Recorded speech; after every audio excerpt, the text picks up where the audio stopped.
li pu hay an pu wa teman wang lem đâu cả tông mà chân đâu yên ngộ la âu bờ li là cái sương ai ăn chén in ai ô u ta hi u mong khăn như yếm chân mơ u hậu cây dâu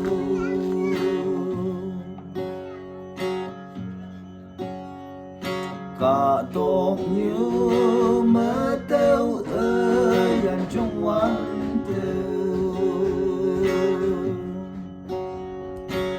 nơi an tràn ly ơi trong quan tử ni cha ni yang mơ sơ hoàng bình lên nơi tam pu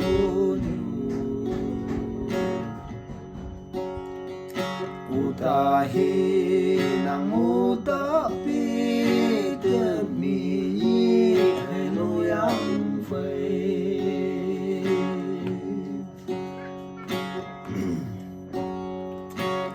mơ hùng mơ hoang hi ya ông ngoan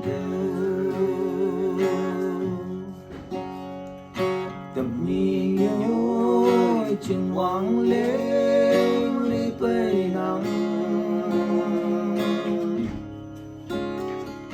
ngoài cây hoàng men pui sừng ba hi bạc nên tam pu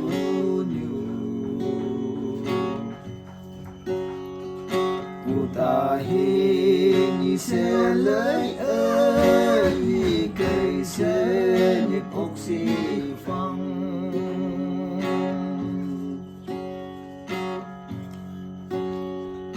ở bờ bu ya bay ha tu ya sừng ở bờ trông ya bay ha tu ya sừng phun ba li lang ya sừng ai ăn chén in ya